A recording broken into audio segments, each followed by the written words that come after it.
حضرت بچوں کو مسجد میں لانا کیسا ہے؟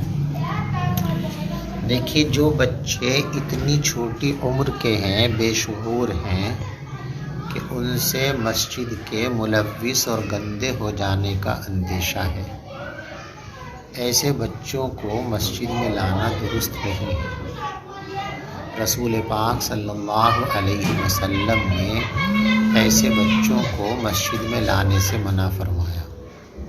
حدیث مساجد او کما قال صلی اللہ علیہ وسلم، حدیث دوبارہ جنبوا صبیانکم المساجد او کما قال، یعنی بچوں کو مسجدوں سے دور رکھا کرو۔ تو اس حدیث سے مراد وہ بچے ہیں جن بچوں سے مسجد کے آلودہ ہونے کا اندیشہ ہے۔ اتنے چھوٹے بچے کہ ان کو پیشاب پاخانے کا شعور نہیں ہے، پیشاب آیا مسجد میں کھڑے کھڑے کر دیں گے، پاخانہ آیا مسجد میں کھڑے کھڑے کر دیں گے۔ اتنے چھوٹے اور بے شعور بچوں کو مسجد میں لانا درست اور صحیح نہیں ہے، ایسے بچوں کو نہیں لانا چاہیے۔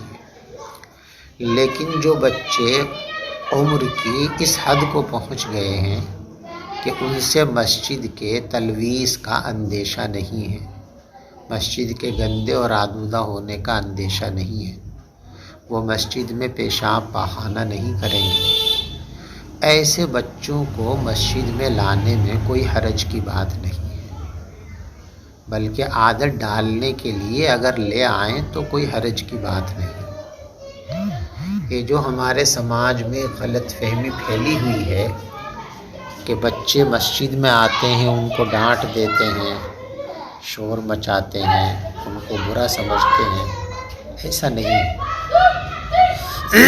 اگر بچوں کا مسجد میں آنا اور ان کو لانا ناجائز ہوتا تو فقہ کی کتابوں کے اندر جو جماعت کی صفوں کی ترتیب لکھی ہوئی ہے کہ پہلے مردوں کی صف ہو، پھر بچوں کی صف ہو، اس کے بعد عورتوں کی صف ہو، تو یہ صف بندی بچوں کی تبھی تو ہوگی جب بچے مسجد میں آئیں گے، اور بچے مسجد میں آتے ہی نہیں، شریعت ان کو آنے کی اجازت ہی نہ دیتی، تو فقہا ان کے لیے صف بندی کا نظام کیسے رکھتے؟ صحابہ کرام کے بچے مسجد میں آنے کے ثبوت ہیں، چھوٹے بچے، نابالغ بچے مسجد میں آتے تھے، اس کا ثبوت احادیث مبارکہ کے اندر بھی ہے۔ لہٰذا ایسے بچے کہ جن سے مسجد کی تلویث کا اندیشہ نہیں ہے، ان بچوں کو مسجد میں آنے سے نہیں روکنا چاہیے، نہ ان کے آنے پر نکیر کرنی چاہیے، نہ ان کے آنے پر اعتراض کرنا چاہیے۔ اور بہت سے لوگ جو یہ حرکت کرتے ہیں کہ بچوں کو ڈانٹتے ہیں، مسجد سے بھگاتے ہیں، یہ بھی غلط ہے۔ اسی طریقے سے ایک غلطی ہمارے سماج میں یہ کر رہے ہیں لوگ کہ مسجد میں بچہ پہلے آ گیا، اب جو مسبوق بعد میں آتے ہیں وہ بچے جہاں جگہ دیکھ کر کھڑے ہو گئے تھے، یہ بعد میں آنے والے مسبوق ان بچوں کو پکڑ پکڑ کے پیچھے دھکیل دیتے ہیں، یہ گناہ کی بات ہے۔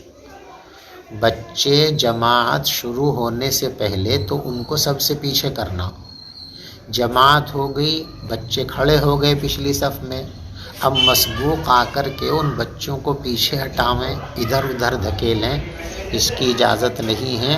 اب مسبوق کو جہاں جگہ ملے وہیں اس کو نماز میں شرکت کرنی چاہیے، بچوں کو صفوں سے نکال کر پیچھے دھکے دینا، ان کو پیچھے دھکیل دینا، یہ غلط بات ہے، جہالت کی بات ہے، ایسا نہیں کرنا چاہیے۔ جزاکم اللہ خیر۔